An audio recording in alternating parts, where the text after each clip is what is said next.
Please consider subscribing to show your support. This is Mutabaruka. We want to present to you a wholesome kind of level of consciousness right now. So subscribe and tell your friend them. This is Mutabaruka. Let me start by thanking the pastor and his wife, and also appreciating those who have spoken before me and those who are present to listen to our presentations. Without you, we would be talking to ourselves. There is a sense in which much has been said. If it is the history of the continent, slavery that has been mentioned, if it is colonization that has been spoken to, if it is neocolonization that has been spoken to, if it is in describing the continent of Africa as having been divided so very arbitrarily in Berlin in 1884 and 1885, that has been spoken to. And we have been told so very correctly how that continues to bedevil the continent of Africa and to undermine our attempts at unity. Those of you who are students of history will remember that in 1963 in Addis Ababa, Ethiopia, and in 1964 in Cairo, Egypt, the debate was, should we redraw the boundaries? It was agreed by the founding fathers then that that would be an exercise in fueling conflict, and that if we were moving towards unity, then redrawing boundaries was unnecessary. The OAU was, of course, founded in 1963, a weak organization which, as it were, introduced the concept of inviolability of boundaries and placed emphasis on sovereignty. We have been told that that could very well be the reason why Africa's growth has been stunted. There are those, and there's them who has told us so very effectively that upon consultation with the gods, he has been told very useful things, and the gods are right in the revelation that they have made. The gods are right in saying that we have suffered in many ways and continue to do so, and that therefore the post-independence African country or countries are bedeviled by many things. That could be a reason. It has also been said that part of the reason why we have not realized our potential is because we make the wrong choices.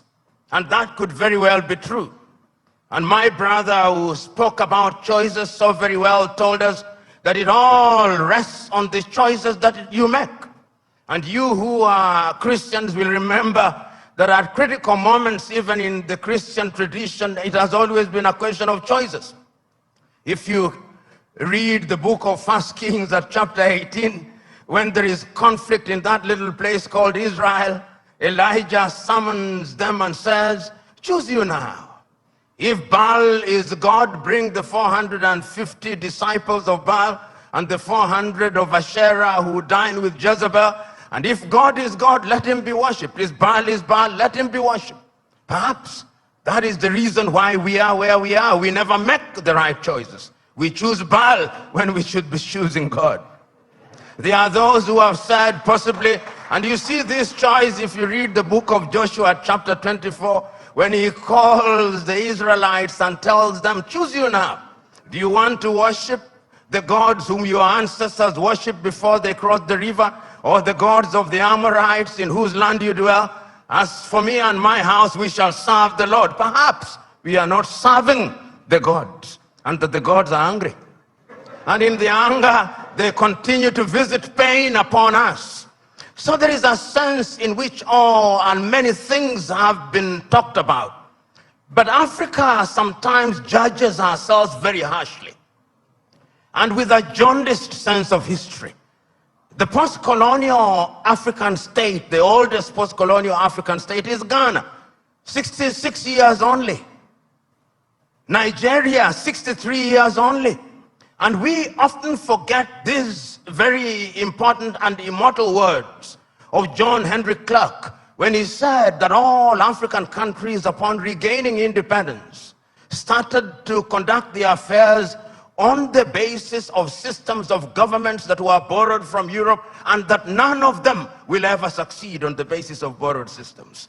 And as if he were a Jewish prophet, he is being proven right on a daily basis. Because whenever we in the African countries think that we have identified the problem and that we have identified the antidote, when we apply the antidote, new wounds appear. That has been the state of Africa. And that continues to be our state. And therefore, when we judge Africa, we must ask ourselves, from whose lens are we judging Africa? When in 1965, the Osagyefo Kwame Nkrumah wrote the book Neocolonialism, the last stage of imperialism, and the most dangerous, he was right, and he was overthrown for it, because the colonizer left but never left. And if you have any doubt, see what is happening in Niger, in Guinea, in Burkina Faso, in Mali. They are alive and well. And Africa remains the only continent in the world that is still referred to as Francophone, Anglophone, Lusophone, and now we are beginning to even call it Russophone and Sinophone and Indophone. There is a sense in which we must never forget this, so that when we are judging Africa, we ought to judge her on the basis and upon the realization that the headwinds that stand on our path are numerous, and that there is no shortage of fifth columnists within our ranks.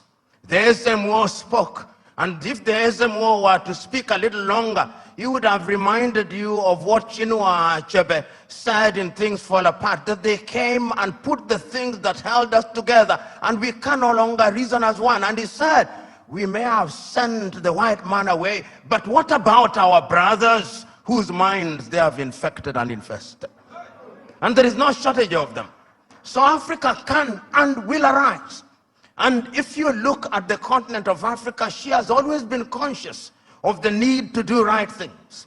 And if you look at the continent since 1963, and I can remember this so very vividly, I can remember Kwame Nkrumah in 1957 on the 6th of March saying, the freedom of Ghana means nothing if the rest of Africa is not free. He says the same thing in 1958. He repeats the same thing in 1960 in Casablanca, Morocco. He repeats it again on 25th of May, 1963 in Addis Ababa, Ethiopia, where he tells the 32 heads of states gathered there, we must live here with one army. We must live here with one currency. We must live here with one foreign policy coordinated. And I even suggest that we can have a capital, and I suggest Bangui in Central African Republic because it is the most central, but we listen to him not. After that, of course, we have had our gains. Under the aegis of the OAU, Africa was able to eliminate apartheid South Africa. Under the aegis of the OAU, Africa was able to chase away the Portuguese in Cabo Verde, in Angola, in Mozambique, in Guinea-Bissau. Under the aegis of the OAU, Africa was able to chase away the apartheid regime in what is now Namibia and the Ian Smith regime in what is now Zimbabwe. Let us not judge ourselves too harshly. We have made our mistakes, but sometimes it is proper, as my sister said, that we see half full glass rather than half empty. We must not debilitate ourselves by constantly bashing ourselves and looking at Africa from jaundiced eyes from Europe and America. And I'm suggesting to you, we have and will continue to make our mistakes. Look at Africa and the decision that she has made for herself over the years. As early as 1980, Africans sitting here in Lagos, Nigeria, came up with the Lagos Plan of Action. And the Lagos Plan of Action told Africa, in order for Africa to realize our potential, we must trade amongst ourselves. But the neocolonizer was not resting. A little earlier, 5 years earlier, the neocolonizers had sat down in Lomé in Togo, not too far from here, and came up with an agreement of African and European and Pacific countries. And when that did not work, they sat again in Cotonou here in Benin and came up with the Cotonou Agreement. They are never resting. We must never forget that. The neocolonialist is alive and well and is always trying to frustrate what we do because Africa is their hunting ground. And we did not stop there. When we are doing things, you tell me what Africa has not tried to do. In terms of the airspace, we agreed in Yamoussoukro, in La Côte d'Ivoire, that we will open our airspaces in 1988. We sat in Abuja here in Nigeria in 2001 and said we were going to spend not less than 15% of our budget in the health sector. We sat in Malabo, Equatorial Guinea in 2014 and said we were going to focus on agriculture. We sat down in Maputo in 2013 and said we were going to ensure that our women were mainstreamed in the activities of Africa. We sat down in Abuja in 2013, in 2014 and said we were going to have free movement of people, and once again sat down in Kigali, Rwanda 2018 and said we were going to eliminate visas. We sat down in Abuja and said that we were going to silence the guns in 2013. We did not. And we sat down in 2020 and said we were going to silence them. And now the guns are alive and well. And who are supplying us with the weapons? It is not us. It is others. Should we blame them? Yes, we should. Should we blame ourselves? Yes, we should. So Africa has always been a battleground. And the rhetoric that we see and the manner in which we ourselves are educated. My sister talked about education. But really, what are we teaching ourselves? It is fella Nicola Pokuti said, "Teacher, don't teach me nonsense." And I'm suggesting to us that most of us, including most of us who are here, we are so very thoroughly miseducated that what we must do is to unlearn the burden that we have in our mind. Those of us who are lawyers, when do we feel happiest? When we cite an English authority to determine a land case in Abeokuta.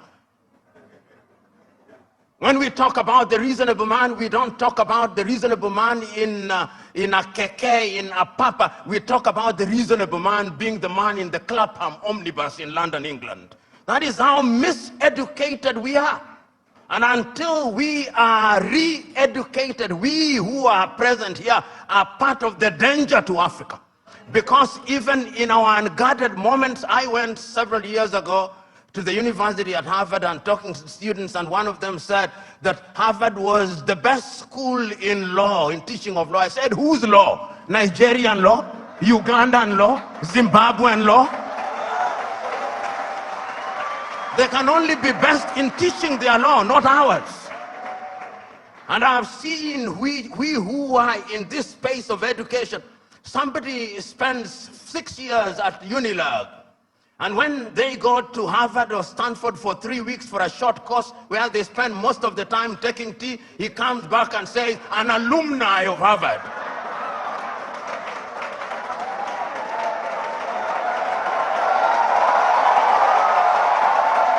So the time is now. The time is now to begin re-educating ourselves. The time is now to exercise the ghost of low self-esteem. You know, Africa has many things. We have talked about our mineral resources. We've talked about our arable land. We have talked about many things, but from where I sit, the greatest African resource is the human resource. You know, Africa has been so wronged by other civilizations. We were the enablers of the first industrial revolution. When our ancestors were taken to work in the farms in Europe, we enabled that revolution. Right now, we are enabling the fourth industrial revolution and the fifth industrial revolution. That is why they have talent visas, because they are taking our talent. If it is not nurses, it is our IT gurus. If it is not our IT gurus, it is our engineers. And we are gleefully letting them away. I see our heads of state saying, we have signed a contract to take our workers to Saudi Arabia, modern day slavery. And you know, just this morning, my wife sent me a proverb from Turkey that when you elect a clown and you think that he will be a king, what he does is to convert the kingdom into a circus. And I am suggesting to us that that is part of the African problem, because it starts with political hygiene. Most of Africa is suffering because we do not have democracies. We have kakistocracies. And kakistocracies are governments by our very worst. This is what we must deal with, and this is what we must say. Who do we elect into our public offices? Because, as I've said before, when you allow hyenas to take care of goats, why should you be surprised when the goats are eaten? This is the same. And Africa is only going to realize our potential in all areas when, by dint of choice, we enable and allow our best men and women to serve in different areas. I've heard it being said about Lee Kuan Yew in Singapore. I've heard it being suggested about Mahathir Mohamad in Malaysia. I've heard it being said about Japan. I've heard it being said about other countries. But there was a conscious decision on the part of those individuals and the followership. We always talk about leaders, but we never talk about the followers. The followers must also style up. Africans on average are for some reason attracted to thieves. Africans are for some reason attracted to men and women who cannot serve her. And when they are not served, then they complain. When Africans are told, choose you now whom we shall release, Jesus of Nazareth or Barabbas, they say, release Barabbas. And when Barabbas behaves like Barabbas, they say, why are you not behaving like Christ? It cannot be done. And this is what we must do. And I am submitting to us that it can be done and it should be done. I know a number of African countries, and I travel this continent sufficiently to know that there are African countries that are doing well. They are trying. There is no nation without trials and tribulation. We are fond of talking about the United States of America as an exemplar of that which is good and bad. When they said in 1776 that they held certain truths to be self-evident, that all men were born equal, that they were endowed by their Creator with certain unalienable right, that among those were life, liberty, and the pursuit of happiness. Were blacks included? No, they were not. Did they not fight a civil war? Yes, they did. Are they not frustrating people until 1963? Did George Floyd, was he not killed only recently? There is not a single nation without trials and tribulation. And we must therefore remind ourselves that we have the wherewithal to catapult Africa into a different orbit. And Nyerere of Tanzania once said, we must also define what development means. And he said, development does not mean necessarily the building of skyscrapers. There is nothing wrong with that. But let the Americans go to the moon. We are going to provide water to our villages. We must define what development means. And once we define what development means, and we define ourselves, then Africa shall realize our potential. In 1996, Thabo Mbeki talked about an African. Who is an African? Who are you? Define yourself first. The Chinese define themselves. The Indonesians define themselves. The Koreans define themselves. We must define ourselves and begin to believe in our institutions. You know, and I see it in this part of the world. When we want to look at our economy, we say, what does Moody's say? And Moody's is very moody when they come to Africa. Moody's. Can the Department of Economics at UNILAG not do that? Can't they? McKinsey, an American outfit, they are the ones who come here and tell us how our economy is behaving. When the American dollar as much as sneezes, the Naira goes into a coma. Why? 63 years after independence in Nigeria, 66 in Ghana, 61 in Kenya, and many other countries, we still believe that somebody else's currency is what must define us. 63 years after independence, we are still importing chicken as if our chicken forgot how to lay eggs.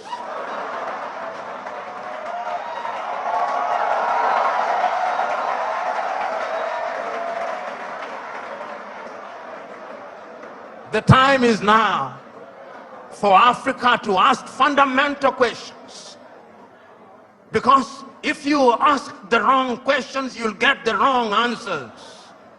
And I'm suggesting to us that Africa is already asking those questions. You know, in the year 2013, African heads of states and government sat in Addis Ababa, Ethiopia. That was during the chairmanship of South Africa's Nkosazana and Dlamini Zuma. And they decided that we can no longer continue to live in this muck and mire. Africa must know progress. And they came up with Africa Agenda 2063. My sister spoke to it so very ably and eloquently and passionately. What we don't say is that during that week, Nkosazana and Dlamini Zuma wrote an apology letter to Kwame Nkrumah, telling Kwame, we apologize. What we are doing now, you saw in 1963. A house divided against itself cannot stand. Now we are living through Africa Agenda 2063. We are living through the Sustainable Development Goals. And I'm not a Jewish prophet nor related to one, but I can confirm to you we will not fulfill any one of them. You cannot, in the nature of things, engage the reverse gear and then think you'll reach your destination. You cannot. And that is what most African countries have done. So the time is now, as the cliche goes, when you are in a hole, you stop digging. And Africa must stop digging. And if we stop digging and we look at what we have, Africa Continental Free Trade Area says that we are going to trade amongst ourselves. In the world, Africa trades ourselves at best at 20%. Europe at about 70%, North America possibly 65%, Asia now going to 60%, Latin America going to 55%, Africa 20%. What must we do? We must stop certain things that stand in our way. Conflict. Look at Africa as I speak to you. Look at Sudan. For the last 2 months, there is no economic activity in Sudan. They are destroying what they once built. Even if you wanted to trade, who do you trade with? Generating, as at now, 2.5 million refugees. I do not hear the voices of African leaders, no. Their silence is eloquent. And when they speak mutedly in sanitized languages, and people are dying. Children who ought to be vaccinated in Sudan are not getting vaccinated. Here in your neighborhood in Cameroon, children have not gone to school for the last many years. Conflict. In northern Mali, the country is divided de facto into two. In the Democratic Republic of Congo, 120 armed groups, yet it is the busiest airspace in the continent of Africa. Minerals are being taken away to Europe and America. Central African Republic, the same. Libya, the same. Several months ago, I wrote to the chair of the African Union and all African heads of states and said, convene a meeting with only one agenda item. What can we do to save Africa from this slide? Only 4 replied. That is the state of the continent of Africa. We must deal with the basic things. We must solve conflict. We must change our governance. Because if we don't deal with the question of governance, we are going nowhere. Africa has become a continent where after every election there is conflict, because the pursuit of power is a cutthroat competition where throats are actually cut. And when the SMO was here and he consulted the oracles, he discovered that we have a problem in that direction. And that the sooner we resolve that, the safer we will be. Africa can rise and Africa will rise. But it's not going to rise by prayer and fasting. We must pray and fast, but it will not happen. Because the last time I checked, even those of you are believers, when Abraham was taken from Ur of the Chaldeans and given Canaan, it was not on a silver platter. He had to fight the Canaanites. He had to fight the Philistines. That is the nature of divine instruction. Go ye and subdue the world by the sweat of thy brow. The kitchen where they make manna was closed. Manna will no longer come. Because you must now make your manna. And it is our duty, therefore, as Africans to begin to rethink the younger generation. You know, there is a saying in Chichewa in Malawi that more precious than our children are our children's children. So when we are doing these things, we must remind ourselves that we are doing for this generation and generations yet to be born. When my good sister was speaking, she started in 1969 about the education. We were alive. Then you came to the year 2023 and we are alive. But when you came to the year 2077, knowing as we do that we are not immortal, we shall be assumed into heaven. Some of you who will be alive, you'll be old and possibly stupid and not very useful to anybody. This is why we say it is intergenerational. So, brethren, what we must now do is to ask ourselves, then what do we do? Beyond the rhetoric, what do we do? And what is beautiful in Africa now, not only in the continent of Africa, is that there is a consciousness. You know, I'm in a church setting, and sometimes it is good to remind you, for those of you who believe and believe rightly, even in the Bible, sometimes those who are saying the right things think that they are the only ones, thinking in silo. You remember Elijah going and saying, but Lord, I'm the only one who has not bowed to Baal. He was told, no, there are 7,000 others. And as I travel across Africa, there are 7,000 others. Today I've seen many of them. Today I've had the honor and privilege of listening to many of them. One enlightened more than the other. One more passionate than the other, talking about what we can do and talking about the place of Nigeria in that space. Times without number have talked about Nigeria and reminded Nigerians that the day you become great, that is the day Africa becomes great. When I hear in Nigeria, economists and politicians telling me that the GDP of Nigeria is 500 billion United States dollars, and that therefore it is the biggest economy in the world. I am reminded of the words of Yoweri Kaguta Museveni, my friend, when he says, in a debate between dwarfs, what is the value of one dwarf saying I'm taller than the other dwarfs?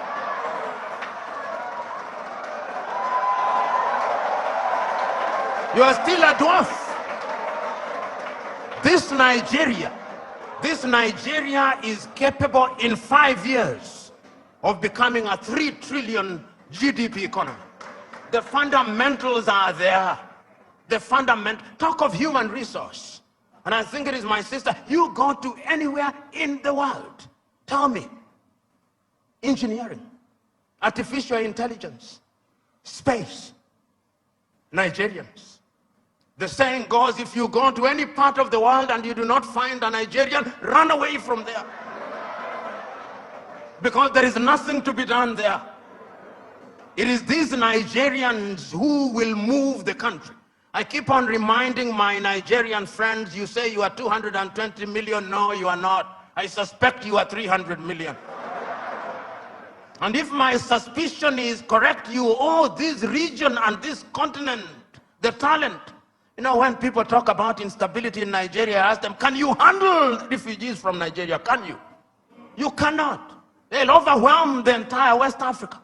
So it is in Africans' need, genuine desire, that Nigeria remains great and becomes great. All the ingredients are there.